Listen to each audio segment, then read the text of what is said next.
하나님의 말씀과 은혜를 나누겠습니다. 오늘 읽은 창세기 11장은 인류의 역사와 하나님의 구원 계획에 있어서 아무리 강조해도 부족하지 않을 아주 중요한 터닝 포인트입니다.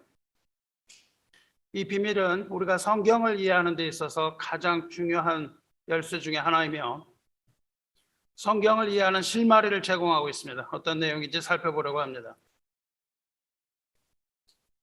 창세기는 처음부터 11장까지가 성경을 여는 도입부에 해당되며 서문에 해당됩니다. 1장부터 11장까지 4명의 인물이 나타납니다.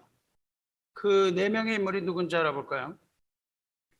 여러분 잘 아시는 것처럼 11장까지 나타나는 4명의 인물은 아담, 가인, 노아, 그리고 니므롯입니다.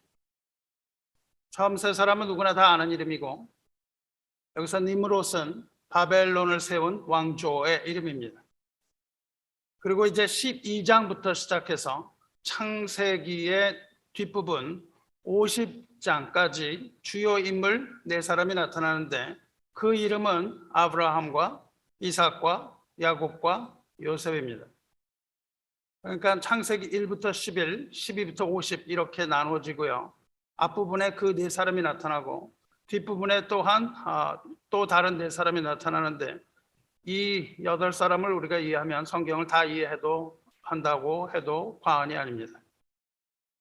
여러분이 이 8인물을 잘 이해한다면 창세기부터 요한계시록까지 성경 전체를 한눈에 꿰뚫어 볼 수 있는 그러한 해안을 가질 수 있게 됩니다. 오늘은 왜 창세기가 이 8인물을 자세하게 소개하고 있는지 알아보려고 합니다. 창세기는 신화가 아니고 하나님의 천지 창조와 인간의 타락 그리고 하나님의 인류 구원 계획의 설계도의 원안이고 하나님의 청사진입니다. 창세기는 여러분이 아는 것처럼 천지 창조로 시작됩니다. 이것은 아주 엄청난 의미를 갖습니다. 천지가 창조되었는지 아닌지 이런 창조의 사실을 말하려고 하는 것이 아닙니다. 성경이 태초에 하나님이 천지를 창조하시니라 이렇게 창조의 역사로부터 시작되는 이유는 우주 만물이 주인이 하나님이심을 엄숙하게 선포하는 선언문입니다. 그것은 어떤 팩트를 이야기하는 것이 아니고 하나님께서 이 우주 만물의 창조주이심을 선언하는 선언문이에요. 하나님께서 전 우주가 다 내 소유라고 밝히시는 것이 바로 하나님의 자기 계시의 시작입니다. 이것이 우리가 성경 전체에서 놓쳐서는 안 되는 것이고 성경 처음부터 끝까지 우리가 그 성경을 붙들고 있는 그러한 뼈대입니다. 이것이 바로 하나님의 자기 계시의 시작입니다. 그리고 이것이 바로 우리 믿음의 뿌리요 우리 믿음의 마지막이 됩니다. 하나님께서 창조주이심을 잊어버리면 그로써 우리의 믿음은 끝나버리고 맙니다. 태초에 하나님이 천지를 창조하시니라 이 한 이 문장이 믿는 자에게 있어서 성경은 변치 않는 진리가 될 것이며 이 첫 구절을 믿지 못하는 자에게 성경은 한낱 허구요 터무니없는 신화에 불과한 겁니다. 인류의 역사는 다름 아닌 인류의 역사는요 이 첫 구절을 믿는 자와 이것을 믿지 못하는 자의 적대적 관계, 그것이 바로 인간의 역사입니다. 창세기 1장 1절은 인간 창조의 때부터 지금 이 시간까지 펼쳐지고 있는 인간 흑역사의 이 파노라마를 예고해주고 있는 하나님의 강력한 메시지입니다. 그래서 창세기 1장 1절은 그토록 중요합니다. 창세기 1장에서 하나님과 인간의 관계가 주어지는 거예요. 창조주와 피조물의 관계임을 분명하게 말씀함으로 성경이 시작됩니다. 이것을 우리는 처음부터 끝까지 놓치지 말아야 합니다. 창조주와 피조물과의 관계, 이것을 성경이 분명하게 말씀하면서 시작하는데 하지만 놀랍게도 첫 인간인 아담은 피조물인 것을 거부합니다. 성경이 그렇게 시작되는 거예요. 인간이 아닌 다른 모든 피조물들은 다 하나님의 뜻을 따라서 창조주와 피조물의 관계 사이에 절대적인 순종과 질서를 지킵니다. 이 모든 우주 만물이 그 법칙에서 벗어나는 법이 없습니다. 그런데 유일하게 자유의지를 가진 인간은 하나님의 뜻을 거부하고 맙니다. 이것이 비극의 시작이죠. 아담이 그 사실을 거부해요. 그렇다면 아담은 누구일까요? 하나님을 거부하고 반역한 아담은 과연 누구겠습니까? 히브리어로 아담은 사람이라는 뜻입니다. 그러므로 아담은요, 첫 인간을 뜻하기보다는 인류 전체를 의미합니다. 바로 그 아담을 이야기할 때는 성경에서 하아담, the 아담이라고 붙여요. 우리가 이름에 the 아담 이렇게 붙이진 않지 않습니까? 바로 그 첫 아담을 얘기할 때가 있고, 보통 이야기할 때는요, 아담이라고 하면 그것은 인류 전체를 말합니다. 다시 말하자면 아담의 이야기는 바로 저와 여러분, 나 자신, 바로 우리의 이야기라는 겁니다.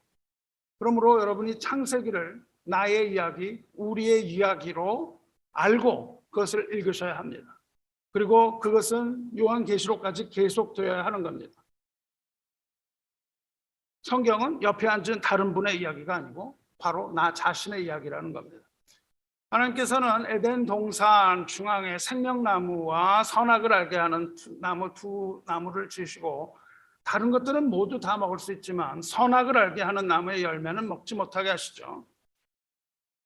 그런데 하나님께서 그거를 만들어 놓으시고, 너 이 열매를 먹으면 심하게 혼날 거야, 아니면 그냥 큰 징계를 받을 거야, 그렇게 말씀하시지 않았습니다. 하지 말라는 걸 하면 크게 혼나는 게 아니고, 하나님께서는 그 실과를 먹으면 내가 정령 죽으리라 그렇게 말씀하셨습니다. 그 열매를 먹는 것은 하나님 앞에 죄며 죄의 결과는 사망이라는 겁니다. 그러니까 사과가 아니라, 사과는 아니죠, 그것이 열매죠. 열매를 하나 먹으면 사형이에요. 이게 무엇을 의미하는 겁니까? 이것이 바로 창조주와 피조물의 관계입니다. 피조물이 넘지 말아야 할 선을 넘는 경우에 그 결과는 죽음이라는 엄연하고도 당연한 결과입니다. 우리 인간 사이에서도 선을 넘어서는 안 되지 않습니까? 넘지 말아야 할 선이 있어요. 근데 피조물과 하나님과의 관계에서 그 선을 넘으면 이런 일이 생각되는 거죠. 피조물임을 망각한 인간이 되는 겁니다. 자기가 피조물이라는 것을 망각한 인간은 사망에 다다를 수밖에 없습니다. 왜냐하면 생명의 근원은 하나님이지 피조물이 아니기 때문입니다. 생명의 근원도 아니면서 창조주와 같이 되려는 인간은 그 생명이 끊어질 수밖에 없다는 거예요. 하나님께서 그것을 명백하게 선언하신 거예요. 하나님 없이 하나님을 거부하고 살려고 한다면 죽는 것은 당연한 이치가 아닙니까? 하나님께서는 그것을 아담에게 알려주셨는데, 불행하게도 아담은 그것을 거절하고 하나님 없는 자유를 선택합니다. 이것을 우리는 죄라고 부르고, 혹은 이것을 원죄라고 불러요. 그리고 로마서를 읽으면 죄의 삭은 사망이라고 말합니다. 그 죄가 어떠한 죄라 할지라도 그것에 대한 대가는 사망입니다. 이해가 되십니까? 우리가 보기에 아주 작은 죄, 같지도 않은 죄임에도 불구하고 하나님은 그것을 거기다가 사형을 언도하신다는 거예요. 왜냐하면 하나님과 피조물의 관계가 끊어졌기 때문입니다. 그러니까 죄라는 것은 인간과 하나님, 피조물인 인간과 조물주이신 하나님과의 관계가 끊어진 상태, 그것을 죄라고 말하는 겁니다. 성경은 이 죄가 어떤 결과를 낳는지를 명백하게 보여주고 있는 거예요. 성경이 말하는 것은 이 죄의 결과가 무엇인가, 이것을 1장부터 11장까지 보여줍니다. 하나님을 거부한 인간은 에덴에서 나가서 밭을 일구고 얼굴에 땀을 흘리면서 먹을 것을 구하며 살아가죠. 그리고 인류는 문명을 만들어냅니다. 하나님과의 관계가 끊어진 상태에서 인류가 만들어낸 문명이 지배하는 세상은 약육강식과 힘의 논리, 무한 경쟁의 시대가 되는 겁니다. 그것이 바로 인류의 비극이 되는 거예요. 모든 무한 경쟁과 이런 것들. 지금 우리가 이러한 무한 경쟁 시대에 사는 것이 바로 그것 때문입니다. 그 아담의 이유 때문에 이와 같은 고생을 하는 거예요. 여러분이 경쟁을 하기 위해서 얼마나 고생을 해요. 이것이 바로 그 원리입니다. 오늘 읽은 그 바벨탑 사건은 그 바벨론을 건설한 사람의 이름이 니므롯이에요. 니므롯은 하나님 앞에 용맹한 사냥꾼이라고 불려요. 그렇게 표현이 우리말로 정확한 표현이 없어서 그렇게 부르는데 아주 엄청나게 용맹하고 강력한 군주로 생각하면 됩니다. 또 그냥 그런 니므롯이 탄생을 해요. 문명 가운데 니므롯이 탄생하고 또 문명 가운데 거인족이 나타나고 아주 강력한 군주 국가들이 등장하기 시작합니다. 그 모두가 그 지배의 원리에 근거를 두고 있는 것입니다. 그것이 바로 인류의 문명이라고 하는 것이에요. 하지만 그 인류의 문명은 하나님의 통치의 부재로서 이루어진 겁니다. 하나님을 거부했기 때문에 인간이 만든 모든 것은 하나님 없이 만든 거예요. 하나님 통치의 부재는 인간의 권력으로 이루어집니다. 그리고 그것은 계급사회로 발전을 했어요. 하나님을 잃어버린 인간은 계급화됩니다. 서로가 더 높은 자리에 오르려고 하고 억압과 폭력과 폭행과 노예제도와 또 권력을 위한 모든 악행이 다 시작됩니다. 하나님을 잃어버린 데서 시작되는 거예요. 그러면 그 주도권을 놓고 얼마나 인간들이 싸워댑니까? 세상뿐만 아니라 거듭나지 못한 교회에서도 그런 일들이 계속 반복이 되는 것이죠. 권력이라고 하는 것이 인간의 죄의 속성에서 시작이 된 거예요. 시기, 질투 이런 것들도 다 어디서 나옵니까? 권력록에서 나오는 거예요. 누가 더 높아지려고 하는가 이런 것이죠. 이것이 바로 하나님을 잃어버린 인간 아담의 본성입니다. 죄의 창세기에서 죄가 들어오고요. 아담을 통해서 죄가 들어오고 그 결과가 사장에서 바로 나타나죠. 가인이 두 번째 인물이죠. 가인이 들여서 아벨을 쳐 죽이는 데서 그 죄의 결과가 바로 나타납니다. 얼마 걸리지 않았죠. 우리가 성경을 읽을 때는 얼마큼의 시간이 걸렸는지 모르지만 성경을 읽을 때는 바로 그 죄의 결과가 나타나요. 하나님께서 아벨과 아벨의 제물은 받으시고 가인과 가인의 제물을 받지 않으시니까 질투심에 불타오른 가인은 돌에서 아벨을 쳐 죽이고 맙니다. 아담의 죄는 여기서 아담의 죄는 별거 아닌 것 같았어요. 그냥 열매 하나 따먹은 것 같은 그런 거였는데 한 세대가 못 가서 그 죄는 살인이라는 엄청나고도 무서운 결과로 증폭됩니다. 한 세대 만에 그냥 이 따먹은 이 불순종이 살인으로 나타나게 죄의 결과입니다. 그리고 그것을 사건을 기점으로 인류가 둘로 나눠집니다. 인류는 가인의 자손과 아벨의 자손으로 나눠지는 거예요. 가인의 자손이 있고 아벨의 자손이 있습니다. 가인의 자손은 형제를 박해하고 죽이는 무리입니다. 박해하고 형제를 죽이는 가인의 자손과 반대로 박해받고 형제에게 죽임을 당하는 아벨의 자손, 이렇게 둘로 인류가 극명하게 나눠져요. 예수께서는 이것이 어떻게 나타나는 것을 마태복음 23장에서 설명하고 계십니다. 바리새인들에게 이렇게 말씀하세요. 마태복음 23장 33절을 보면 뱀들아, 독사의 새끼들아, 너희가 어떻게 지옥의 판결을 피하겠느냐. 그러므로 내가 너희에게 선지자들과 지혜 있는 자들과 서기관들을 보내매 너희가 그 중에서 덜어는 죽이거나 십자가에 못 박고 그 중에서 덜어는 너희 회당에서 채찍질하고 이 동네에서 저 동네로 따라다니며 박해하리라. 그러므로 의인 아벨의 피로부터 성전과 제단 사이에서 너희가 죽인 사가랴의 피까지, 선지자 사가랴의 피까지 땅 위에서 흘린 의로운 피가 다 너희에게로 돌아가리라 말씀하세요. 예수께서 말씀하시는 한 무리 가인의 후에 그 바리새에 속한 그 사람들과 예수께서 지금 보내겠다고 말씀하신 선지자와 지혜 있는 자, 서기관들, 이런 사람들을 박해하는 자가 있고 박해를 받는 자가 있다는 거예요. 그것을 가인의 피라고 예수께서 말씀하시는 거예요.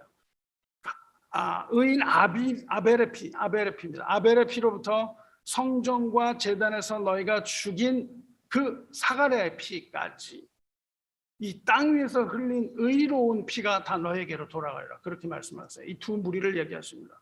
즉 박해를 받는 자가 있는가 하면 박해를 하는 자들이 있을 것인데 하나님의 사람들, 즉 그리스도인들은 박해를 받는 쪽에 속할 것이며 박해하는 사람들에게는 결국 의인 아벨의 피로부터 사가랴의 피까지 의를 위해서 피를 흘린 그 의로운 피가 박해하는 자들에게 다 돌아갈 것이다. 그 말씀을 하십니다.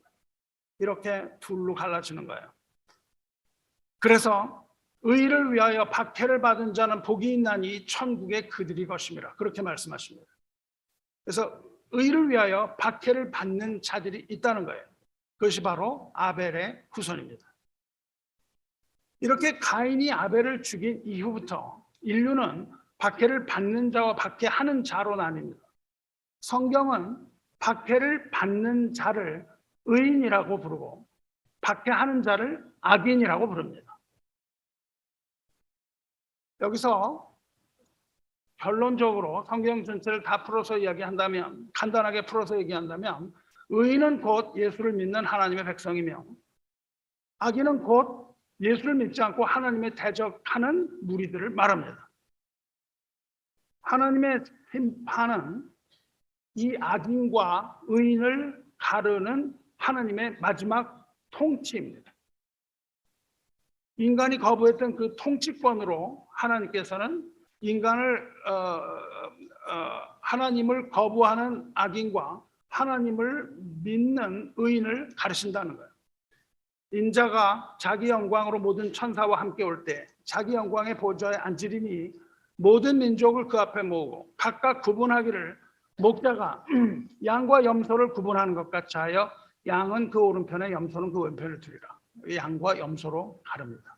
의인과 악인, 또 둘로 나뉘어진 이 인류, 가인의 후예와 아벨의 후예를 가르치는 것이 하나님의 마지막 심판입니다. 그때 양과 염소를 가르치고 의인과 악인을 가르치고 못된 물고기와 좋은 물고기 다 가르는 것이 천국입니다. 예수님께서 천국 비유를 하신 것은 모두 다 가리기입니다. 이 모든 것들을 가르는 것을 여러 가지로 이야기하셨어요. 그런데 좀 이상하죠? 여기서 가인의 후예는 말이 됩니다. 그런데 아벨의 후예는 좀 이상하죠? 아벨은 죽었는데 무슨 후손이 있겠습니까?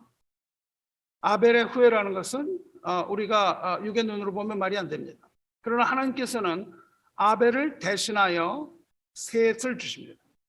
그리고 셋의 이름은 대신한다는 뜻입니다. 아벨을 대신하여 셋을 주세요. 그리고 셋을 통해서 아벨의 계보가 흘러갑니다. 그러나 하지만 그 상징성 때문에 셋의 후예라고 부르지 않고 하나님 앞에 의인을 아벨의 후손이라고 불러요. 그래서 가인의 후예와 아벨의 후예로 나눠지는 것이죠. 나눠지는 것이죠. 그 일이 있은 후에 하나님께서는 더러워진 인류 문명을 정화할 것을 미리 보여주세요. 그리고 그 정화의 첫 그림자가 노아의 홍수입니다. 노아의 홍수야말로 인류의 그 독주, 하나님 없는 인류의 독주를 보시면서 하나님께서 개입하시는 첫 번째 사건입니다. 노아의 홍수는 물론 하나님이 행하신 그 홍수는 인간의 죄에 대한 하나님의 첫 번째 심판이지만 그 심판은 또한 인류 구원의 첫 번째 발걸음입니다. 하나님께서 심판과 구원을 동시에 보여주세요. 그 나일강의 애국 문명을 일구었던 인류에게 나일강은 아주 중요한 생명줄이었습니다. 하지만 거기에 거대한 홍수가 일어나면은 그 나일강 하류, 인간이 만든 나일강 하류에 거대한 홍수가 일어나요.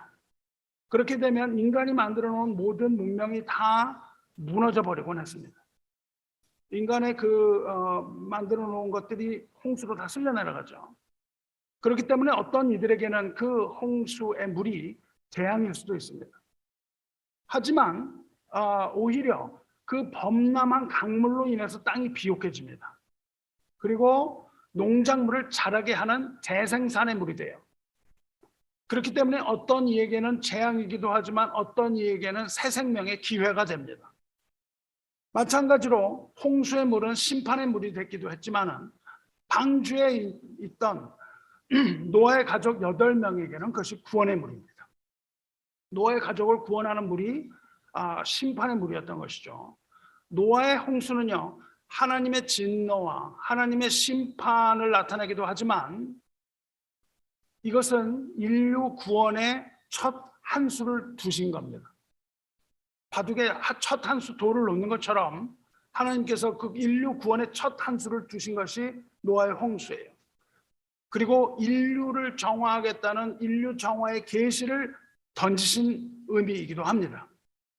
즉 이것은 죽음으로부터 다시 태어나는 이 세례의 원형이기도 해요. 보라, 내가 새 일을 행하리니 이제 나타날 것이라.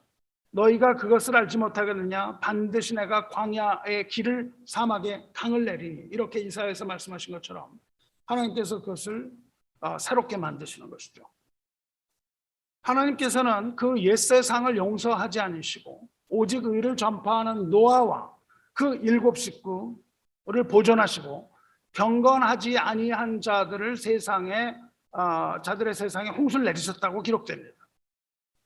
하지만 노아는 믿음으로 그 방주를 준비해서 그 집을 구원합니다. 그리고 그로 말미암아서 세상을 정죄하고 의를 따르는 의의 상속자가 되었다고 기록되어 있어요. 그리고 세상은 원상복구됩니다. 노아의 홍수로 세상이 원상복구돼요. 하지만 자연은 깨끗해졌을지 몰라도 노아의 세 아들 셈과 함과 야벳의 피 속에는 여전히 권력의 욕심과 형제를 미워하고 사랑하지 않으므로 억압하고 핍박하고 시기, 질투, 살인하는 아담의 피가 그대로 흐르고 있었습니다. 우리의 피에도 아담의 피가 흐르고 있는 것이죠. 저와 여러분 속에 아담의 피가 흐르고 있습니다. 그래서 그들은 다시 또 둘러나눠집니다. 여전히 하나님 통치를 인정하지 않는 교만한 무리와 하나님의 통치를 인정하고 하나님께 순종하는 온유한 무리로 다시 나누어집니다. 그 후에 인류는 더욱더 큰 문명을 만들어냅니다. 문명이 발달하는데 이 문명이 발달함에 따라서 죄의 나타남이 점점 커집니다. 그리고 그 죄가 절정기에 다다르는데 그것이 바로 오늘 읽은 11장 바벨론 사건입니다. 하늘 꼭대기까지 올라가서 창조주와 같이 되려는 인간의 헛된 욕망을 아주 상징적으로 보여주고 있습니다.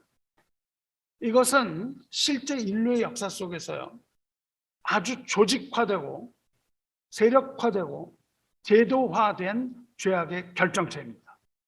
지금 인류가 가고 있는 방향이 바로 그것이에요.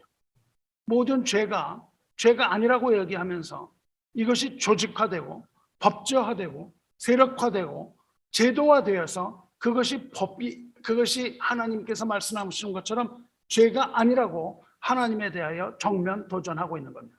그것이 바로 바벨론이 우리에게 시사하는 바입니다. 그때에 바벨탑 사건 때에 인간의 문명은 하늘을 찌를 듯이 아주 융성한 시대예요. 우리가 그 옛날 사람들을 굉장히 무시하죠. 무슨 기술도 없고 그랬던 것 같은데요. 지금 뭐 그렇게 제가 보기엔 뭐 특별히 우리가 기술이 있는 것도 아닙니다. 당시에 아주 지혜로운 것도 많았고요. 상당한 것을 가지고 있었어요. 그때 온 땅의 언어가 하나고 말이 하나였다고 기록됩니다. 여기서 온 땅이라는 것은 전 인류를 말합니다. 인종이나 민족을 말론하고 언어가 같았습니다. 그런데 그들은 동방으로 옮겨가고 있었다고 기록되어 있습니다. 그들이 동쪽으로 옮겨가고 있었어요. 이 바벨론은요, 홍수 후에 노아의 방주가 어디에 멈췄습니까? 아라랏산에 멈췄죠. 이 바벨론은 아라랏산의 동남쪽에 위치한다고 알려져 있습니다. 그러므로 그들은 홍수가 그친 후, 홍수 사건과 연관이 되는 거예요. 홍수가 그친 후 동으로 거주지를 옮겨가고 있었어요. 여기서 옮긴다는 말은요, 텐트를 고정할 때 말뚝을 박잖아요. 그걸 영어로 스테이크라고 부릅니다. 이 스테이크를 박아요. 말뚝을. 그래야 바람에 텐트가 날아가지 않잖아요. 이 말뚝을 뽑는다는 뜻입니다. 말뚝을 뽑는다는 뜻이에요. 그러니까 우리는 여기로부터 무엇을 알 수 있냐면은 홍수 후에 이들이 유목 생활을 했다는 것을 알 수 있어요. 텐트를 치고 다녔단 말이에요. 근데 텐트를 쳤던 걸 풀고 텐트를 풀고 해서 동쪽으로 자꾸 갔다는 겁니다. 그리고 시날 평지를 만나요. 평지라는 말은요, 산하고 산 사이에 있는 평평한 땅을 말합니다. 평야예요. 그 평야를 보고 이 사람들은 거기에 정착합니다. 그러니까 유목민들이 넓은 평야에 정착을 했다는 거예요. 그리고 거기서 그들은 성읍을 세웁니다. 다시 말해서 도시 생활이 시작된 거예요. 문명이 극도로 발달하기 시작했다는 겁니다. 여러분, 도시가 생기면 문명이 발달하는 거예요. 이 도시를 세우고 문명을 극도로 발달하게 하기 시작했어요. 그리고 그들이 서로 말합니다. 서로 말했다고 되어 있어요. 서로 말했다는 말의 의미는요, 거기에 하나님 없이 자기들끼리 말했다는 뜻입니다. 하나님 없이 자기들끼리 말했다는 거예요. 다시 말해서 하나님을 의지한 게 아니라 오히려 하나님을 거부하고 대적하면서 자기들끼리 의견을 모았다는 거예요. 완전한 인본주의의 극치를 말하는 거 아닙니까? 우리가 교회에서 회의할 때 어떻게 해요? 하나님은 온데간데 없고 인간들이 서로 자기 의견을 계속 얘기하고 있잖아요. 이런 모양을 말하는 겁니다. 서로 말하되. 교회는 그렇게 얘기해서는 안 되는 거죠. 오늘날 회중교회가 하나님의 뜻을 구하기보다는 대다수의 의견을 따라서 교회의 대소사를 정하는 것, 그것이 바로 이런 겁니다. 우리가 교회 논의할 때 한번 보세요. 하나님 이야기는 거의 나오지도 않습니다. 각자 이것이 좋겠다, 저것이 좋겠다, 자기 오른발 이야기하죠. 교회는요, 독재가 돼서도 안 되지만 민주주의는 절대 돼서는 안 됩니다. 민주주의가 되면 바로 인본주의로 가는 첩병입니다. 하나님의 뜻을 묻지 않고 인간들끼리 만나서 인간이 생각하는 좋은 방법을 택한다면 그것은 하나님의 교회라고 할 수 없습니다. 인간적인 생각이 지배하는 비성경적인 교회가 되고 마는 거예요. 교회의 모든 법은요, 성경입니다. 성경이 하라는 것을 하고 성경이 금하는 것을 하지 말아야 되는 겁니다. 요즘 교회가, 예를 들면 요즘 교회가 왜 동성애를 묵인할 뿐만 아니라 오히려 두둔하고 합법화할까요? 동성애의 문제는 무엇입니까? 동성애의 문제는요, 동성애를 한다는 것 자체보다도 그것이 제도화되고 합법화되는 데 문제가 있습니다. 그것이 죄가 아니라고 전 사회적으로 우기는 데 문제가 있는 거예요. 그것이 바로 바벨의 모습입니다. 자기들끼리 얘기하는 거예요. 왜 교회도 그것을 묵인할까요? 그리고 어떤 교회는 왜 그것을 두둔하고 오히려 그것을 합법화하고 동성애 목사를 세우고 왜 이럴까요? 왜냐하면 민주정치를 하려고 투표를 하기 때문입니다. 투표를 했기 때문에 발생하는 거예요. 고집스러운 목사가 절대 안 된다고 배를 가르라 그러면서 있으면 못합니다. 그런데 우리가 투표를 하면 어떻게 됩니까? 그렇게 생각하는 사람이 다수면 결정이 되는 거예요. 성경을 읽지 않고 하나님의 뜻을 알려고 하지도 않으면서 대다수가 사회에서 받은 교육을 그대로 교회로 갖고 들어가고 찬성표를 던지는 거예요.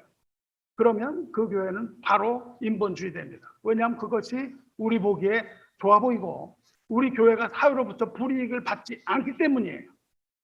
그래서 이들은 어떻게 얘기합니까? 자, 벽돌을 만들어 경고히 굽자. 이렇게 말합니다. 뭐라 그런다고요? 자, 그런다고요. 자라는 것은 무엇입니까? 서로 격려하고 권하는 거예요. 죄를 서로 권고하고 격려했습니다. 자, 이제 시작하자. 그 말입니다. 이것 또한 하나님을 떠난 공동체의 속성입니다. 로마서 1장이 무엇을 말합니까? 모든 죄가 다 사형에 속한다고 로마서 1장이 말해요. 모든 죄가 다 사형에 속한다고 하나님이 정하심을 알고도 자기들만 행할 뿐만 아니라 또한 그런 일을 행하는 자들을 옳다고 하느니라. 그것이 로마서의 시작입니다. 공동체 내에서 불이나 추악이나 탐욕이나 시기나 이런 것들이 불법이다. 이게 다 불법인 것을 알면서도 그걸 본인이 하면서 옆에 있는 사람에게 해도 괜찮아 얘기한다는 겁니다. 서로 뒤에서 수군수군 하는 거, 다른 사람을 놓고 수군수군 하는 거, 그 다음에 불평하는 거, 비판하는 거, 이런 게 다 죄라고 얘기하고 있어요. 로마서 1장에. 그런데 그 모든 죄가 다 사형에 해당된다고 그럽니다. 여러분, 왜 사형인지 아까 설명드렸잖아요. 그런데 서로 격려하는 거예요. 괜찮아. 그 정도는 괜찮아. 괜찮아. 그 정도 해도 돼. 이렇게 거짓된 고무, 거짓된 격려를 하는 것. 이것이 바로 자, 우리가 이제 이렇게 얘기했던 바벨과 다를 것이 하나도 없다는 겁니다. 바벨의 피가 아직도 이 세상과 이 교회에 흐르고 있어서 이렇게 분별하지 못하고 매일매일 죄 가운데 사는 것을 우리는 깨닫고 우리는 회개하여 하나님 앞에 바로 서기를 주님의 이름으로 축원합니다. 자, 이런 소리를 교회에서는 하지 말라는 거예요. 자, 괜찮아. 목사님 또 저러시네. 괜찮아. 뭐 그게 큰일이야. 이렇게 얘기하지 말라는 거예요. 왜냐하면 하나님이 들으시고 그것은 사형에 해당되고 말씀하시는 거예요. 그들은 이제 벽돌을 만들어서 견고히 붙자고 서로 이야기합니다. 여러분, 벽돌은요, 자연석이 아니에요. 벽돌은 인간이 만들어낸 인조석입니다. 그래서 하나님은 하나님의 성전을 다듬지 않은 돌, 인조석을 써서 만들어서는 안 된다고 말씀하세요. 교회는요, 인조석으로 만들면 안 됩니다. 인간의 생각으로 교회를 만들면 안 되는 거예요. 벽돌은 지푸라기를 넣고 이겨서 불에 굽는 겁니다.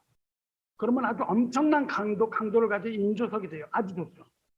소위 말하는, 요즘 말하는 제로과에서 만드는 엔지니어드 머티리얼이라고 불러요. 그냥 제로과 전체가 그 돈을 가지고 굴러갑니다. 엔지니어링 머티리얼을 만들기 위해서 정부가 온 돈을 퍼붓고요. 챌린저 만드는데 그냥 그런 재료들. 그게 바로 이 벽돌이에요. 다시 말하는. 요즘 그 전투기, 우주선 이런 데 들어가는 그 재료들이 결국 뭐냐면 그 벽돌과 거의 같은 거예요. 다만 조금 더 얇게 만들고 가볍게 만든 거지 원리는 같습니다. 이 구운 벽돌은 무엇을 이야기합니까? 구운 벽돌은 인간의 기술과 문명을 상징하는 겁니다. 근데 그것이 그냥 좋은 의미의 기술 이런 거가 아니고요. 하나님을 대적하는 문명을 말하는 겁니다. 이 사람들이 만들어낸 벽돌은 후일, 애굽에서 쓰이죠. 어디에 쓰입니까? 이 벽돌은요, 하나님의 백성들을 노예로 만드는데 단단한 역할을 합니다. 애굽에서 뭘 했죠? 벽돌 만들기를 했어요. 결국 문명은 어떻게 했습니까? 그 다른 사람들을 노예를 억압하는 아주 굳건한 도구가 된다는 것을 성경이 말해줘요. 그들에게 그것은 유익이 되었지만은 노예들에게는 아주 고된 박해의 수단이 되었다는 거예요. 벽돌뿐만 아니라 이들은 역청으로 진흙을 대신했다 되어 있습니다. 역청은 뭡니까? 역청은 헬라어로 말하면 아스팔토스입니다. 아스팔토스. 거기 영어에 아스팔트가 나오죠. 여기는 아스팔트가 역청이에요. 기름을 다 만들고 난 다음에 남은 찌꺼기, 그 아스팔트. 무엇입니까? 인간의 기술입니다. 아스팔트 만드는 것은 인간의 기술이에요. 인간의 기술을 사용해서 더 이상 강할 수 없을 정도의 아주 강력한 그런 탈이라고 부릅니다. 이 탈을 만들어서 뭘 만들어요? 견고한 성을 만들려고 했습니다. 무너지지 않는 성. 하나님도 무너뜨릴 수 없는 성을 만들었어요. 그리고 또 말합니다. 자, 성읍과 탑을 건설하여 이렇게 말하죠. 또 서로 의논하고 서로 권해요. 하나님 없는 세상은 이와 같이 음모의 끊임없는 반복입니다. 인간들이 만들어내는 음모, 이 음모는 끊임없이 전진해 왔어요. 점점 발달해 왔습니다. 이들이 건설하고자 했던 그 성읍은 도시를 말하는 거고 탑은 높은 건물을 말합니다. 하늘에 닿을 정도로 높은 탑을 쌓으려고 계속 계획을 해요. 근데 거기서 그 앞에 10장을 보면요. 바벨탑을 쌓은 것은 니므로 왕조였던 것을 알 수 있습니다. 이 북한에서 김일성 기념탑, 동상 이런 거 왜 세워요? 그거는 그 탑은요, 이 대제국이라는 걸 의미합니다. 통치권을 의미해요. 그 대제국의 흥왕, 또 왕의 업적 이런 것들을 기념하기 위해서 세우잖아요. 높을수록 좋습니다. 그래서 하늘에 닿을 만큼 높은 탑은 바로 거대한 니므롯 문명의 상징입니다. 어마어마한 문명의 상징이에요. 이 탑 꼭대기를 하늘에 닿게 하려는 마음은 어디서부터 오냐면 사탄으로부터 옵니다. 사탄으로부터 들어온 그 마음이 바로 아담에게 들어온 죄입니다. 그것이 바로 가인의 죄였어요. 즉 피조물임을 거부하고 하나님의 통치를 거부한 죄, 그 속성이 바로 이 모든 것을 이야기하고 있습니다. 이사야 14장을 보면요, 바벨론 왕이 노래를 지어서 부릅니다. 바벨론의 왕이요, 노래를 지어서 부르는데 스스로 이렇게 불러요. 내가 하늘에 올라 하나님의 무별 위에 내 자리를 높이리라. 내가 북극 지폐의 산 위에 앉으리라. 가장 높은 구름에 올라가 지극히 높은 이와 같아지리라. 이렇게 말해요. 누가? 바벨론 왕이 그렇게 말한다고요. 그는 바벨론 왕이며 아침의 아들 계명상이라고 부르고 루시퍼라고도 번역이 되어 있습니다. 그리고 옛뱀 사탄이라고 부르는 마귀입니다. 사탄이라고 부르는 마귀는 하나님처럼 높아지려고 합니다. 하지만 그는 높지 않습니다. 다만 높아지려고 할 뿐입니다. 바벨론 왕은 곧 사탄의 사주를 받아서 거대 문명을 일으킵니다. 이 바벨론 왕은요, 사주를 받아서 거대 문명을 일으키는 인간을 대표하고 있습니다. 우리에게도 그 피가 흐르고 있습니다. 바벨론도 결국 누구의 이야기예요? 우리의 이야기입니다. 바벨론 왕은 바로 우리의 이야기예요. 죄 중에서 가장 큰 죄가 무엇입니까? 죄 중에서 가장 큰 죄가 교만입니다. 교만은 하늘 높은 줄 모르고 올라갑니다. 교만이라는 것은요, 단순한 행동이 아니에요. 어떤 그 교만의 행동이 아니라 하나님 앞에 큰 죄이며 모든 죄를 다 만들어내는 기초입니다. 그래서 교만의 죄예요. 하지만 하나님께서는 교만의 죄를 묵과하지 않겠다고 말씀하셨어요. 바벨론 왕이 그렇게 노래했을 때 하나님께서는 바벨론 왕에게 이렇게 말씀하십니다. 그러나 이제 내가 스올 곧 구덩이 맨 밑에 떨어짐을 당하리로다. 결국 사탄과 그 무리들은 바닥이 없는 무정행에 빠지는 것이 요한계시록의 말씀입니다. 이것에 관하여 주님께서도 동일하게 말씀하십니다.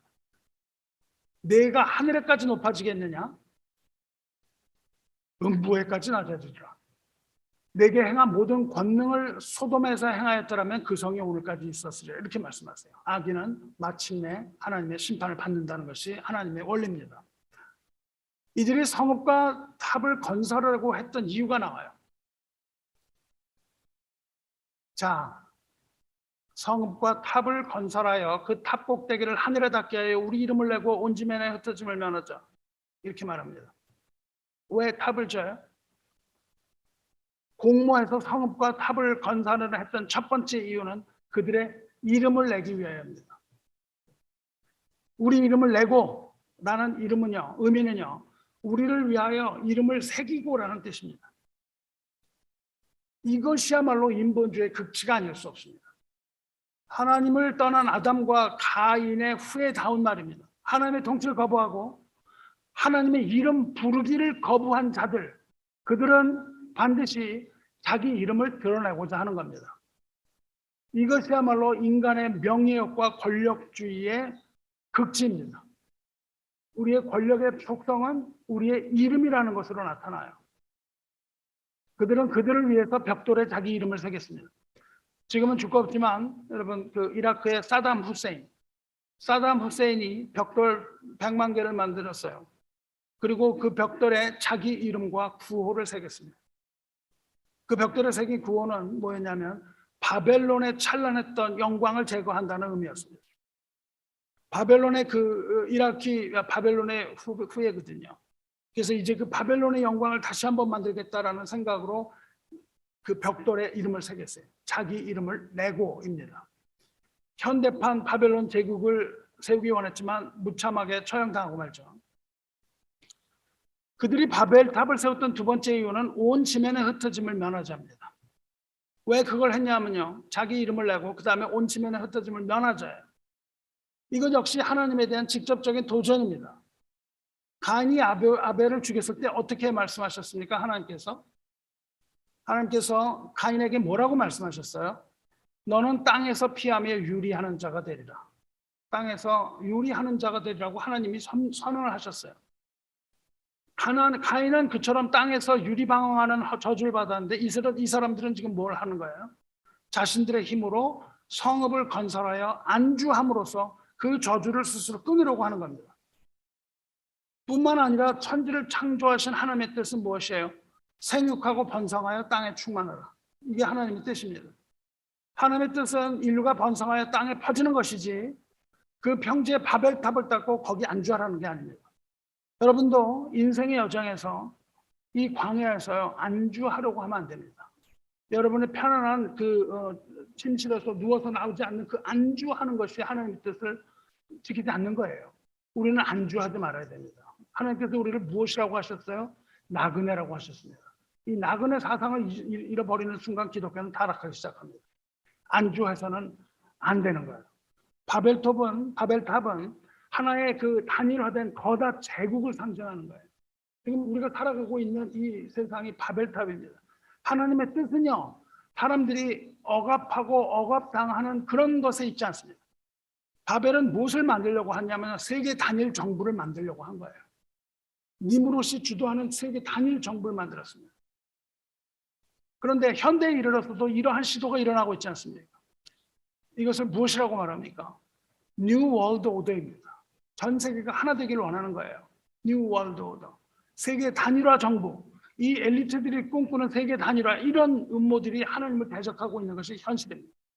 과거에는 그것을 음모라고만 알렸지만 지금 하나하나 다 드러나고 있어요. 이 마지막 때가 가까웠고 아직도 가인의 후예들이 꿈을 꾸고 있다는 증거입니다. 하지만 사람들은 이런 음모의 분연히, 하나님의 사람들은요, 이러한 음모의 분연히 맞서야 마땅합니다. 역사가 말해주는 것처럼요, 예수를 믿는 사람들은 마지막 때가 가까워질수록 이러한 자들에 의해서 박해를 받을 것이고 목숨을 잃게 된다고 성경이 말해주고 있습니다. 예수의 이름 때문에 박해를 받는다고 이야기하고 있습니다. 여러분 그것을 믿으십니까? 전혀 박해받지 않을 것 같아요? 박해받습니다. 왜 박해받지 않아요? 여러분이 가만히 있어서 박해 안 받는 겁니다.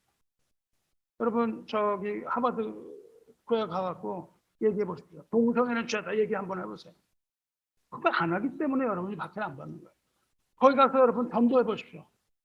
담장 경찰이 불러갖고 여러분을 쫓아냅니다. 우리 교회는 법으로 그런 얘기 할 수 있다고 정해놨어요.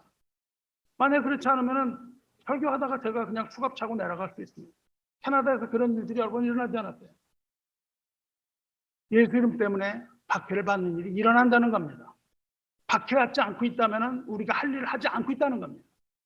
예수 이름 때문에 박해받는 자들은 복 있는 자입니다. 나로 말미암아 너희를 욕하고 박해하고 거짓으로 너희를 거슬려 모든 악한 말을 할 때에는 너희에게 복이 있나니 기뻐하고 즐거워하라. 하늘에서 너희의 상이 큼이라. 너희 전에 있던 선지자들도 이같이 박해하였느니라. 할렐루야. 아멘.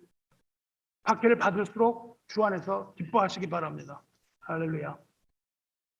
그리고 이제 11장에서요. 하나님의 개입이 시작됩니다. 그래서 11장이 굉장히 중요한 겁니다. 11장이 중요한 이유는 하나님의 개입이 시작되는 거예요. 하나님께서는 하늘에 있는 그 자비의 보좌에서 이 땅에 있는 심판의 보좌로 그 보좌를 내려오십니다. 하지만 그 심판의 보좌가 또다시 자비와 인애의 보좌가 되어서 인류 구원의 대서사시가 시작되는 곳, 여기가 11장입니다. 이것을 눈여겨봐야 합니다. 바벨은 하나님이 내려오심으로 마침내 언어가 혼잡하게 되고 심판받습니다. 그리고 심판에 따라 온 지면에 흩어집니다. 안주하려고 했었는데 하나님이 흩으세요. 그리고 도시 건설도 거기서 그칩니다. 여러분, 교회가 안주하면 안 됩니다. 교회가 안주하면 어떤 일이 생깁니까? 썩습니다. 안주하는 교회는 썩기 마련입니다. 교회는 흩어져야 합니다. 흩어지는 교회가 되어야 하는 거예요. 모이고 또 흩어져야 합니다. 우리 교회는 그런 면에서 아주 좋습니다. 여러분들이 와서 1년만 있으면 다시 흩어져요. 교회는 굉장히 불안정합니다. 조금 더 좀 사랑을 나누려고 그러면 가포래요. 하지만 굉장히 선교적인 교회예요. 아주 미셔널합니다. 그리고 이 지역이 바로 그것을 위하여 하나님께서 세운 교회이신 것을 믿으시기 바랍니다. 이 바벨론을 건설하려던 인간은 가인에게 내렸던 하나님의 저주를 끊으려고 했어요. 그렇지만 하나님은 어떻게 해요? 그 저주를 다시 이어가십니다. 흩어지지 않으려고 하는데 하나님이 강권적으로 흩으세요. 하나님의 심판은 공정합니다. 공평합니다. 그리고 하나님의 심판은요, 변하지 않습니다. 심판은 하나님의 심판을 피할 사람은 없습니다. 우리가 피한다고 피해지는 게 아니에요. 하나님께서 심판하기로 마음먹으신 죄인은 반드시 심판하십니다. 하나님께서 그들을 흩으신 것은 그냥 징계가 아니에요. 그것은 하나님의 뜻이 이 땅에서 실현되는 거예요.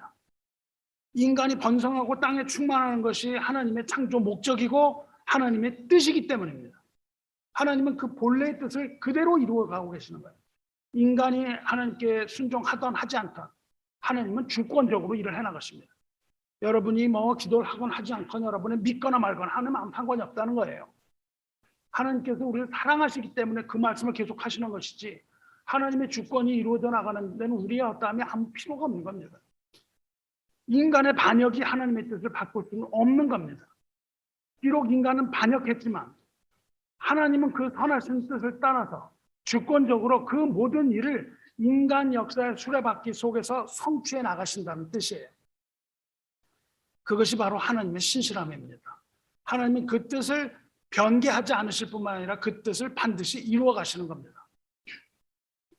하나님의 약속은 변하지 않기 때문에 우리는 하나님의 약속을 복음으로 받아들일 수 있습니다. 하나님의 뜻이 변한다면 우리가 어떻게 하나님을 믿겠어요?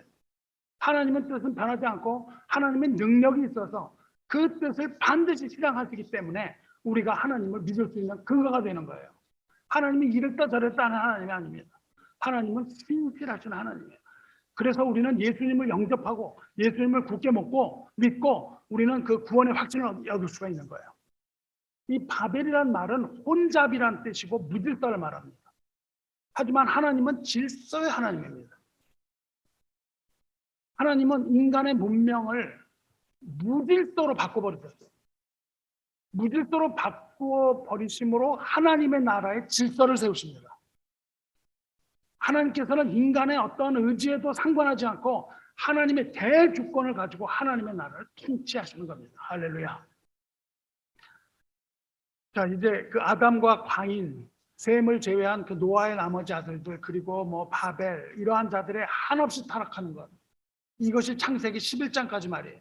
말씀을. 이걸 여러분 잘 보셔야 돼요. 그리고 이제 11장부터 하나님의 구원이 시작됩니다.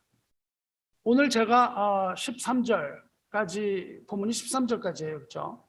11장 13절까지인데 그 성경을 보시면 11장 9절까지로 되어 있고 보통 설교를 그냥 9절까지만 읽고 마세요. 그 오늘 아침에 여러분이 와서 그 오타 아닙니까? 13절까지 오타 9절까지인데 오타 아닙니까? 이렇게 얘기하셨어요. 일면 맞는 말인데 그렇지 않습니다. 일부러 13절까지 정했어요. 왜냐하면 그 10절로부터 무엇이 시작되냐면 11장의 후반부가 무엇이냐면 셈의 족보가 나오는 거예요.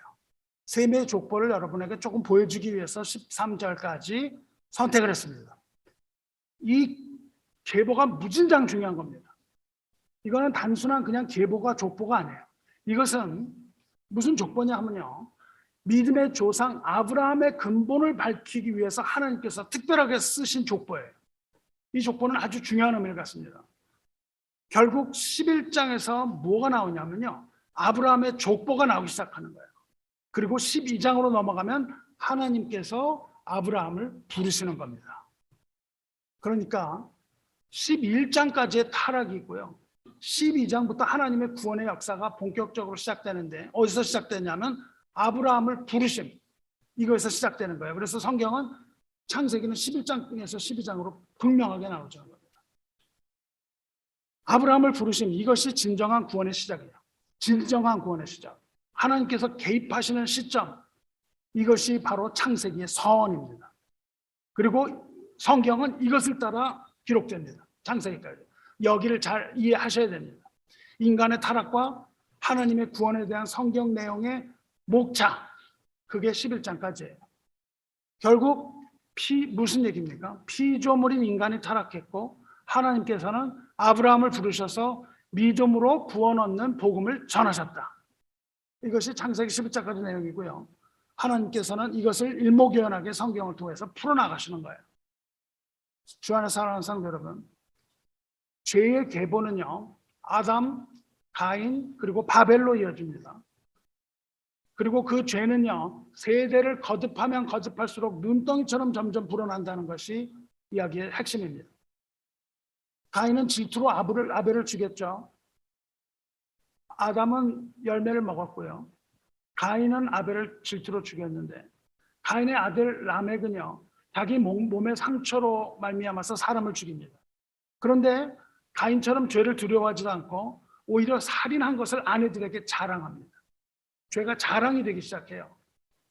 여러분, 죄를 자랑하나요? 우리 죄를 자랑하죠. 그리고 가인의 벌보다 훨씬 더 많은 벌을 받을 거라고 얘기합니다. 가인은 70배 벌을 받을 거, 7배를 받을 거지만 나는 77배 벌을 받을 거야. 나는 이런 벌을 받을 거야. 이렇게 자랑을 해요. 하나님이 큰 벌을 나에게 주셔서 이러면서 두려워하지 않습니다. 여러분, 동성애의 심볼이 뭡니까? 무지개입니다. 왜 무지개를 사용하는지 아십니까? 왜 무지개를 사용하냐면 하나님께서 홍수에 무지개를 보이셨기 때문에 그렇습니다. 하나님께서 무지개를 보이시면서 다시는 물로 심판하지 않겠다고 하셨어요. 그렇기 때문에 하나님이 그 사람들을 심판하겠다고 하시면, 하나님이 동성애가 죄에서 심판하겠다 그러면 하나님 무지개가 있습니다. 이렇게 보인다는 거예요. 하나님은 심판할 수가 없습니다. 하나님이 약속을 하셨는데 하나님이 약속하신 무지개 생각하시고, 왜냐하면 무지개를 기억하겠다고 그러셨거든요. 그 동성애를 죄로 여기서 심판할 수 없습니다. 그렇게 말해요. 근데 여러분, 이걸 어떻게 하면 좋겠습니까? 동성애 무지개는 색깔이 6개뿐입니다. 짝퉁 무지개를 만들었습니다. 6개짜리를 가지고 하나님한테 그것을 드리게 되겠다는 거죠. 하나님 앞에 짝퉁 무지개를 드리된다고 무슨 소용이 있겠습니까? 여러분, 라스베가스에 가시면 표지판이 크게 있습니다. 입구에 뭐라고 써 있죠? 신시티라고 써 있습니다. 죄의 도시라는 거예요. 하나님, 죄를 심판하신다고요? 하십시오. 우리는 죄의 도시입니다. 하나님이 우리를 심판하실 거예요? 심판하려면 해보십시오. 하나님은 말만 하고 심판할 능력은 없지 않습니까? 이런 이야기를 하는 겁니다. 뉴욕에서 여러분 유람선을 타고 다리 아래를 지나가면 뭐라고 써 있는지 아세요? 뉴욕에 바빌론 세리라고 써 있습니다. 하나님 심판받을 바빌론 도시, 내 백성아 나와라 하는 바빌론 도시가 여기입니다. 이렇게 말하고 있습니다. 역시 두려움이 없지 않습니까? 하나님께서 너의 때가 끝났다고 하신 한마디 말씀에 바벨론 왕이 죽었던 사실을 우리는 기억해야 되는 겁니다. 죄는 그만큼 성장하고 자라는 겁니다. 죄를 묵인하면 죄는 점점 커지는 거예요. 성도 여러분, 오늘 읽은 11장 제가 왜 그걸 읽었냐면요, 그 족보를 보시길 바라는 거예요. 여러분이 그 족보를 끝까지 보시기 바라요. 패턴이 아주 간단합니다. 셈의 족보예요. 셈의 족보. 셈은 어때요? 100세 곧 홍수 후 2년에 아르박삿을 낳았고, 아르박삿을 낳은 후에 500년을 지나며 자녀를 낳았으며, 그렇게 되어 있습니다. 어떻게 했다고요? 자녀를 낳고 더 살았다. 그리고 또 자녀를 낳았다. 이겁니다. 셈의 계보는요, 아브라함의 계보, 하나님 백성의 계보입니다. 이 계보의 사람들은요, 자녀를 낳고 얼마 동안 살다가 죽고, 그 후손도 또 얼마를 살다가 자녀를 낳고 또 얼마를 살다가 죽고, 이것이 단순 반복돼요. 무엇을 말합니까? 번성하고 이 땅에 충만하는 하나님의 뜻이 그대로 흘러갑니다. 반대로 가인의 후예는 어떨까요? 가인의 후예는요, 이 땅에 온갖 문명을 꽃피웁니다. 창세기 4장에 잘 나옵니다. 창세기 4장을 보시면 가인의 계보는 이렇게 나옵니다. 가인이 성을 쌓고 성을 이름하여 에녹이라 하니라. 가인이 뭘 했다고요? 성을 쌓아요. 가인부터 먼저 시작하는 게 성을 쌓습니다. 도시 문명의 최초 형태입니다. 가장 최초의 도시가 가인이 지은 성이에요. 도시 문명을 만듭니다. 그리고 두 아내를 맞이합니다. 하나님의 이름은 하나는 아다요 그 밑에 그러니까 가인의 아들이 두 아내를 맞이하죠. 그 라멕이 두 아내를 맞이했는데 하나의 이름은 아다요, 하나의 이름은 실라였더라. 아다와 실라 두 아내를 맞아요. 그리고 그 중에 아다는 아발을 낳았으니 아발은 누구냐면 장막에 거주하며 가축을 치는 자의 조상이 되고 뭘 했다고요? 가축을 치는 직업을 만들어냅니다. 직업을 만들어서 뭐 아주 상산적인 일을 해요. 그 아우의 이름은 유발이니 그는 수금과 통솔을 잡는 모든 자의 조상이 되었으며 유발은 뭘 만들어냅니까? 음악을 만들어내요. 전부 가인의 후예입니다. 실라는 두발가인을 낳았으니 그는 구리와 새로 여러 가지 기구를 만드는 자예요. 두발가인 누굽니까? 엔지니어입니다. 엔지니어의 조상은 두발가인이에요. 가인의 후예입니다. 가인의 후예는 성경에서 자세하게 나오기를 모든 문명과 기술과 뭐 이런 문화와 이런 것들을 다 만들어내는 것은 다 가인의 후예예요. 하나님의 후예들은 살다가 자녀를 낳고 죽고 살다가 자녀를 낳고 죽는 이런 아주 무지한 그런 모습을 보입니다. 구스가 니므롯을 낳았으니 세상의 첫 영걸이다. 세상에 바벨을 쌓아올린 니므롯은요 전쟁과 정치 영웅의 시조입니다. 아주 엄청난 힘을 가진 사람들이에요. 이렇게 성경은 가인의 후손과 아벨의 후손을 분명하게 가릅니다. 하나님을 의지하지 않고 문명을 일으키는 그룹, 그리고 하나님을 대접하는 그 가인의 후손, 이런 거 있고요. 또 하나는 하나님의 뜻을 따라 하나님의 이름만을 부르면서 살아가는 아벨의 후손. 이 두 종류의 사람들로 세상이 나누어집니다. 이제 하나님은 이 과정을 지켜보시다가 역사의 이 시점에서 하나님의 계획을 작동하시는 거예요. 그 전까지 11장까지는 그냥 갑니다. 근데 12장에 하나님의 계획이 딱 시작이 돼요. 인류의 역사에 직접적으로 개입하십니다. 타락한 인간을 구원하는 하나님의 계획 12장에서 하나님은 아브라함을 부르시고 그 첫 주인공이 아브라함이에요. 그리고 아브라함에게 무엇을 약속하시냐면 백성을 주겠다고 얘기하십니다. 모래알 같이 많은 백성을 주리라. 그리고 또 무엇을 약속하시냐면 땅을 약속하십니다. 젖과 꿀이 흐르는 땅 가나안을 주겠다고 약속하셨어요. 아브라함에게 첫 약속을 하세요. 백성과 땅을 주겠다고 약속을 하세요. 그리고 아브라함의 후손을 통해서 이스라엘을 만들어내십니다. 이제부터 나오는 이 네 사람, 아브라함, 이삭, 야곱, 요셉, 이 네 사람이 다 구원의 계획을 보여주시는 도구입니다. 여러분이 이걸 이해하셔야 돼요.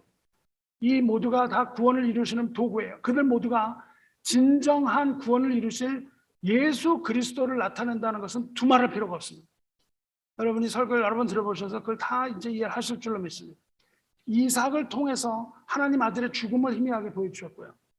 야곱의 이름을 뭐라고 바꾸세요? 이스라엘이라고 바꾸십니다. 그리고 야곱의 12 아들을 통해서 이스라엘이라는 하나님의 첫 번째 백성을 만들어냈어요. 그것이 구원의 시작입니다. 그리고 어떻게 하십니까? 요셉을 통해서 애굽의 노예 생활로 들어가게 하세요.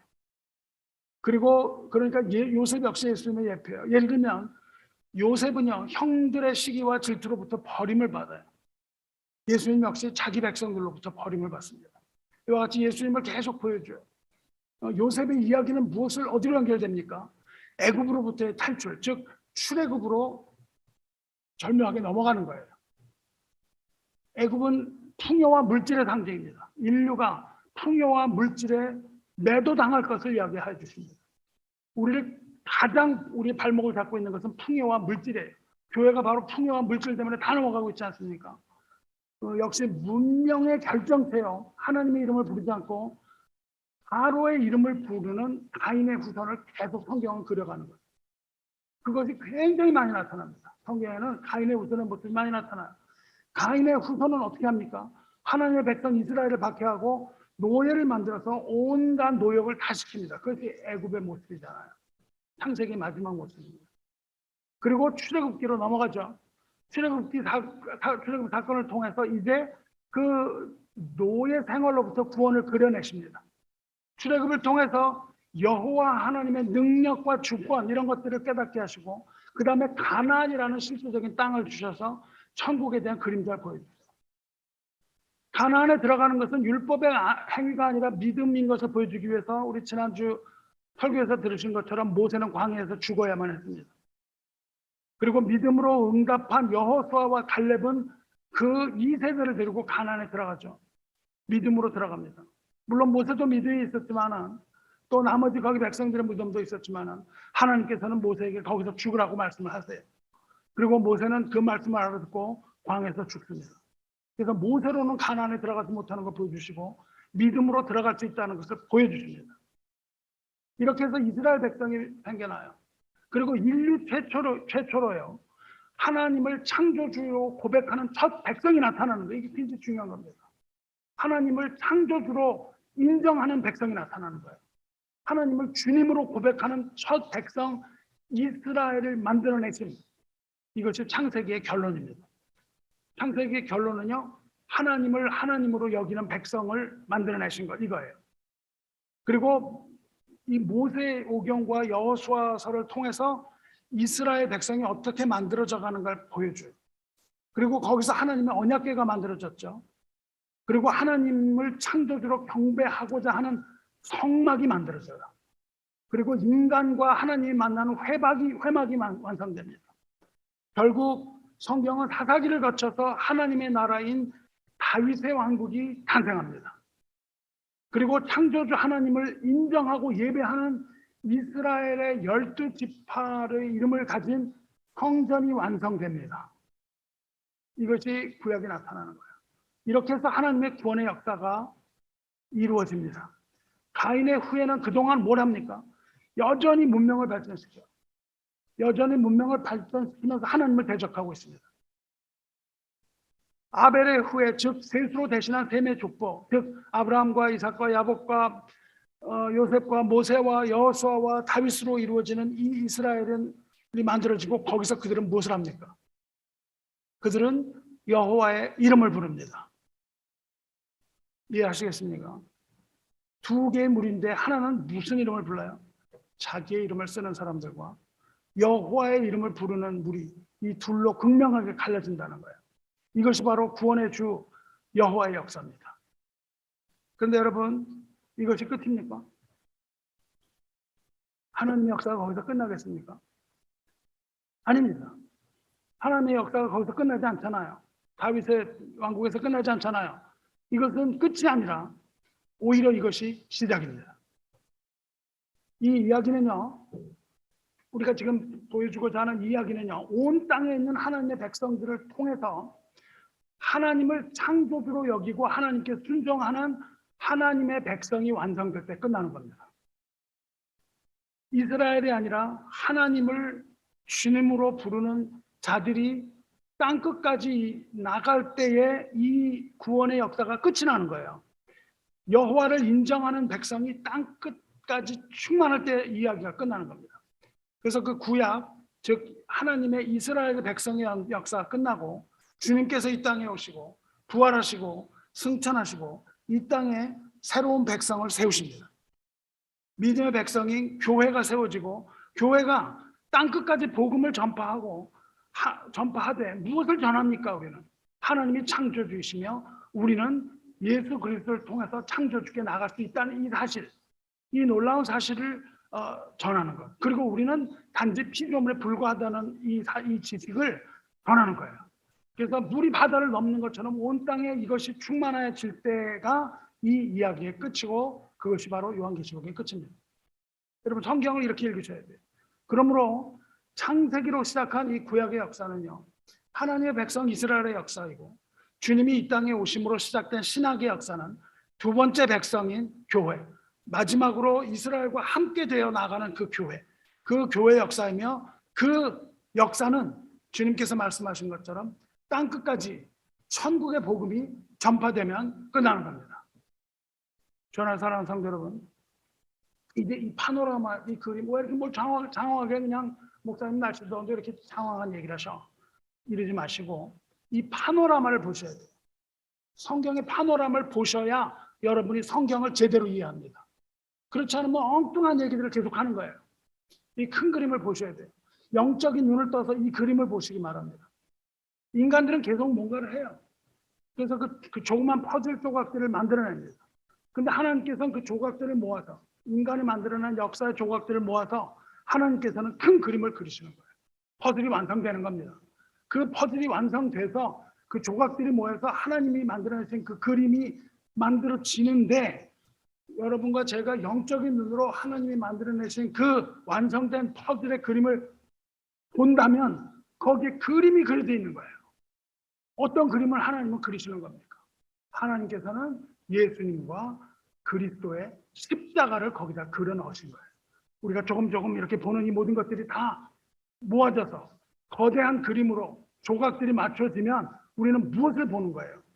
이 세상을 진정으로 구원하시는 예수 그리스도의 흘리신 피가 있는 그 십자가의 모습을 보는 겁니다. 그리고 거기서 승천하여 우리를 다시 심판하시는 그 하나님의 모습을 보는 거예요. 그리고 그 피를 그 퍼즐 속에 있는 예수님의 십자가 머리 위에는 뭐가 써 있습니까? 유대인의 왕이요 만왕의 왕이시라는 예수님의 이름이 써 있는 겁니다. 그 팻말에 쓰인 이름을 우리는 읽을 수가 있어야 되는 거예요. 오늘 이 설교를 통해서 여러분은 그 퍼즐을 보아야 하고요. 그 퍼즐 위에 있는 예수님의 이름을 보아야 되는 거예요. 성도 여러분, 이제 아시겠습니까? 이 바벨의 건축자들은 자기 이름을 위해서 성읍과 탑을 지었어요. 그리고 그들은 자기들의 이름을 벽돌에 새겼고 자기들의 이름을 부릅니다. 그들이 바로 누구예요? 가인의 후예예요. 다시 말하면 가인의 후예는 자기 이름을 부르는 자입니다. 나를 내세우는 것이 바로 가인의 후예예요. 자기의 의를 드러내는 사람이 바로 가인의 후예입니다. 하지만 하나님의 백성들은 자기 이름을 부르지 않습니다. 자기 이름을 위하여 살지 않습니다. 무엇을 우리는 가슴에 두고 살아갑니까? 누구든지 주의 이름을 부르는 자는 구원을 받으리라. 이 말씀을 믿고 살아가는 겁니다. 주님의 이름을 부르는 자들이 아벨의 후손입니다. 믿음으로 구원받는 하나님의 백성은 자기 이름이 아니라 주의 이름을 부르는 자들이에요. 누구든지 주의 이름을 부르는 자는 구원을 받으리라. 그런데 로마서가 무엇을 얘기합니까? 믿지 않는 이름을 어떻게 부르겠냐는 거예요. 믿음이 없이는 주님의 이름을 부르지 못하고 자기 이름을 부른다는 겁니다. 주님의 이름을 부르는 것이 바로 우리의 믿음이에요. 믿음이 없이는 주님의 이름을 부르지 못하고 자기 이름을 불러요. 그런데 들어보지 못한 이름을 어떻게 믿겠냐는 겁니다. 주의 이름을 들어야만 그 이름을 부른다는 거예요. 그리고 그 이름을 부른 자만이 구원을 얻는다는 거예요. 그런데 그 이름을 전하는 자가 없다면 어떻게 그 이름을 들을 수 있냐는 거예요. 누군가 주님의 이름을 전해 줘야 된다는 겁니다. 주님의 이름을 전해 주어야 그들이 그 이름을 들어볼 수 있는 것이며, 그 이름을 들어야만 그 이름을 믿을 수 있게 되는 것이고, 그 이름을 믿어야만 주님의 이름을 부른다는 겁니다. 이것이 어마어마한 메시지가 아니겠습니까? 주님의 이름을 부르는 자는 구원 얻을 것이요, 주의 이름을 부르지 않고 자기 이름밖에 모른다면 결국 구원받지 않은 가인의 후예밖에 더 되겠습니까? 그렇다면 우리가 할 일은 무엇입니까? 이제 여러분 자명해지는 겁니다. 그렇습니다. 하나님의 백성이 된 교회는 우리만의 잔치를 하고 있어서는 안 되는 겁니다. 우리만의 잔치를 하고 있는 것이 아니라 세상의 끝, 땅 끝을 향하여 끊임없이 눈을 돌려야만 하는 거예요. 세상에서 끊임없이 주님을 증거하고 주님의 이름을 전해야만 하는 겁니다. 이것을 우리는 전도라고도 부르고 성교라고도 불러도 좋습니다.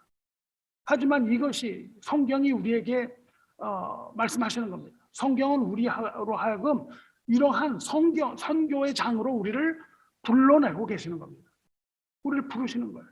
아브라함을 부르셨던 것처럼 한 사람을 부르셨어요. 하나님은 수많은 사람 부르지 않았습니다.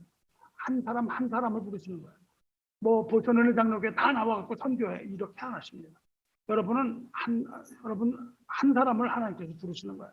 거기에 순종하는 자가 있으면, 믿음으로 순종하면 하나님의 역사가 일어나는 거예요. 인류의 역사는요, 이 끝없는 아주 끊임없이 이 대척점에 서 있는 이 두 세력의 이야기입니다. 이 두 세력의 충돌의 이야기예요. 이것이 인간의 역사입니다. 하나님의 이름을 부르는 자, 자기의 이름을 부르는 자, 하나님의 통치를 인정하는 무리, 하나님의 통치를 거부하는 무리, 또 의인과 악인, 양과 염소, 알곡과 가라지, 좋은 물고기, 못된 물고기, 이것이 바로 성경이 그리고 있는 대서사십니다. 이것이 대서사시고 저와 여러분을 향한 하나님의 분명한 계시고 명령입니다. 이것을 믿으시기 바랍니다. 이것이 바로 창세기로부터 시작하여 요한계시록까지 이어지는 하나님의 계획이고 계시예요. 이것을 여러분이 아시면 틀어지지 않습니다. 성경을 읽음에 있어서 엉뚱한 소리를 하지 않게 되는 거예요.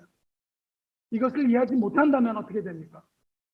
우리는 개인주의, 이기주의, 물질주의, 뭐 착한 일 하면은 상을 받고 못된 일 하면 벌 받는다는 거, 뭐 복 받을 짓을 해야 복을 받지, 이런 소리 하는 겁니다. 백일 기도를 해야 무슨 뭘 얻지, 이런 소리 하게 되는 거예요. 윤리적인 이야기를 하게 되는 겁니다. 혹은 뭐 선과 악의 저는 어떤 이원론적인 이런 것들, 그런 거에 빠지게 되는 거예요.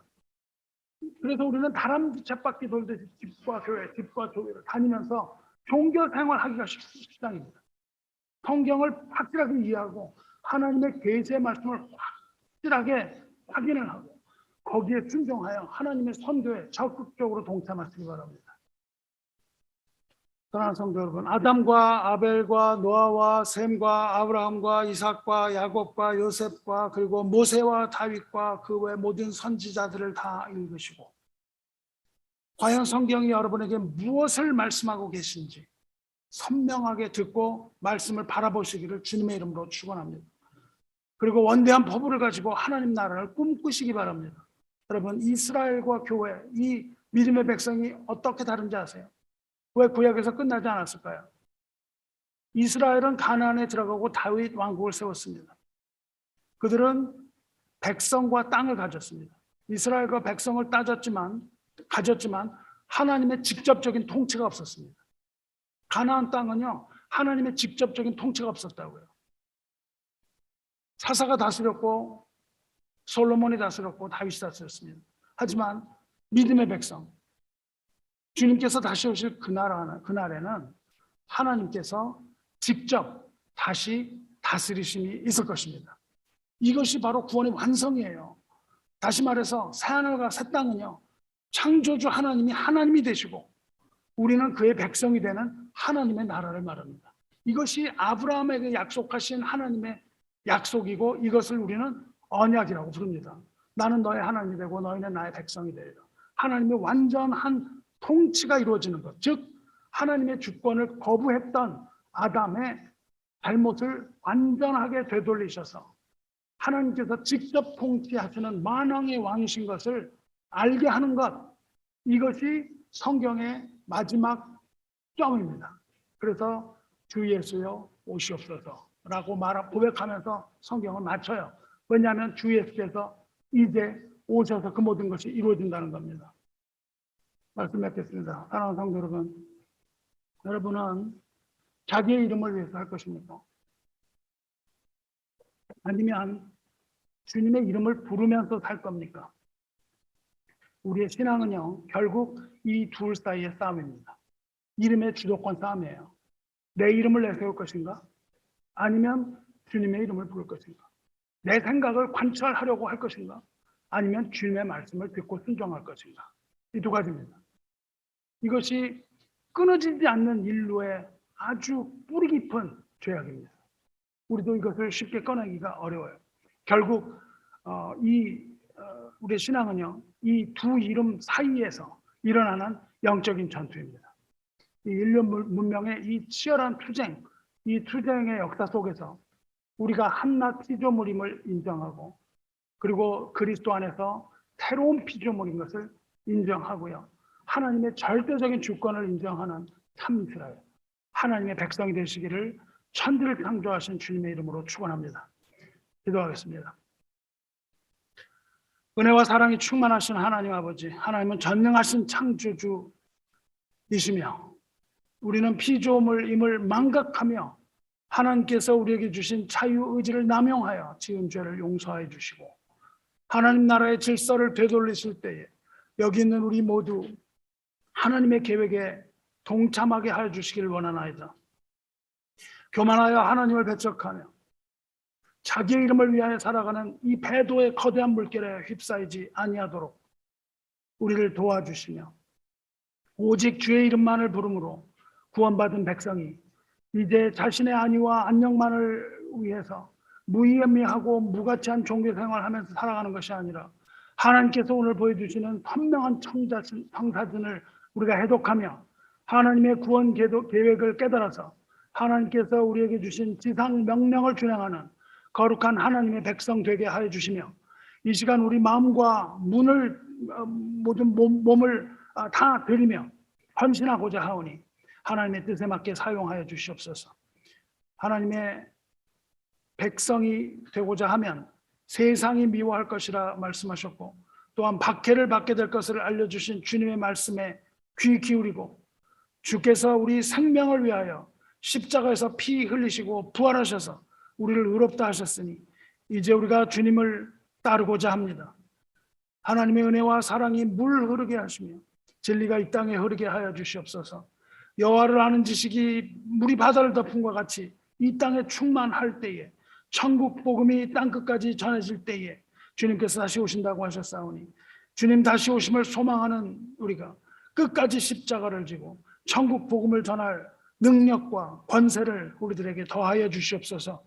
우리의 소망이 되시며 온 세상의 주인이 되시는 만왕의 왕 우리 주 예수 그리스도의 권능의 이름으로 기도드리옵나이다. 아멘.